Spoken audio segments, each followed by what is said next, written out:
নরসিংদীর আলোকবালিতে কেরা শাহ মাজারের বার্ষিক ওরসকে কেন্দ্র করে চলে মদ, জুয়া, গাঁজা ও অশ্লীল অঙ্গভঙ্গিতে গান বাজনা, নৃত্য পরিবেশনা সহ নানা রকম অনৈতিক কাজ।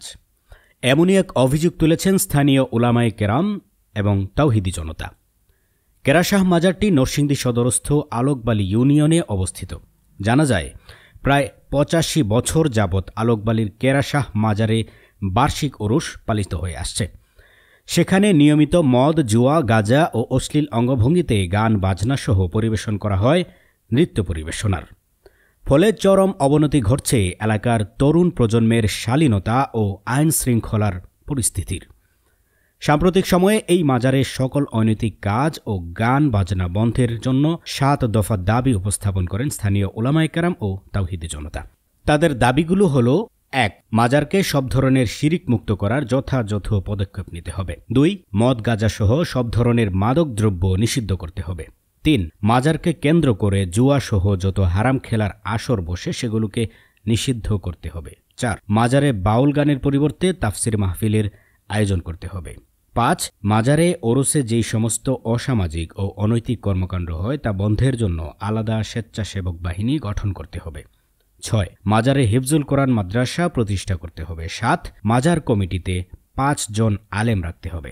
এর পরিপ্রেক্ষিতে স্থানীয় নেতৃবৃন্দ ও উলামায়ে কেরামগণের মধ্যে একটি আলোচনা সভা অনুষ্ঠিত হয়। উক্ত আলোচনা সভায় মাজারপন্থীরা ৪ নম্বর দাবি ব্যতীত বাকি ৬টি দাবি মেনে নেন এবং পর্যায়ক্রমে সেই ৪ নম্বর দাবি অর্থাৎ মাজারে বাউল গানের পরিবর্তে তাফসির মাহফিলের আয়োজন করতে হবে, এই দাবিটিও মানা হবে বলে প্রতিশ্রুতি প্রদান করেন। এ সময় উপস্থিত ছিলেন আলোকবালি ইউনিয়নের বিএনপি সভাপতি শাহ আলম চৌধুরী, আলোকবালি ইউনিয়ন বিএনপির সদস্য সচিব আব্দুল কাইয়ুম সরকার, নরসিংদী স্বেচ্ছাসেবক দলের যুগ্ম আহ্বায়ক রুবেল আহমেদ, আলোকবালি ইউনিয়ন যুব দলের সদস্য সচিব মাসুদ রানা, সাবেক মেম্বার সিদ্দিকুর রহমান, দত্তপাড়া মাদ্রাসার প্রিন্সিপাল হাফেজ মাওলানা শওকত সরকার, মুফতি আলী আহমেদ হুসাইনি, মুফতি নূর মোহাম্মদ, মাওলানা মুজিবুর রহমান হাকিমি, মুফতি সানাউল্লাহ, রবিউল্লাহ সায়েম সহ এলাকার সর্বস্তরের তৌহিদি জনতা। আলোকবালি ইউনিয়নের সর্বস্তরের মানুষ আমরা সকলেই জানি যে আমাদের আলোকবালি ইউনিয়নের সর্বস্তরের উলামায়ে কেরামগণ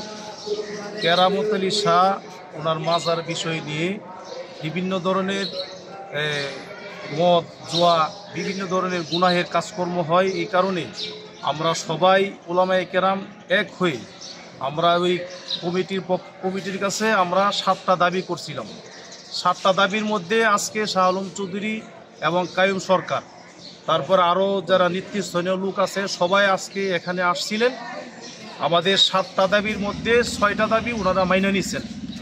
এখন একটা দাবি সেটা হলো যে বাউল গানের যে বিষয়ে ওনারা বলছেন যে এই বছর আমরা 3 দিন করব, সামনের বছর আমরা 1 দিন কমায় করব, 2 দিন, এরপরের বছর 1 দিন, এরপর আমরা ইনশাল্লাহ এটা বন্ধ করে দিব।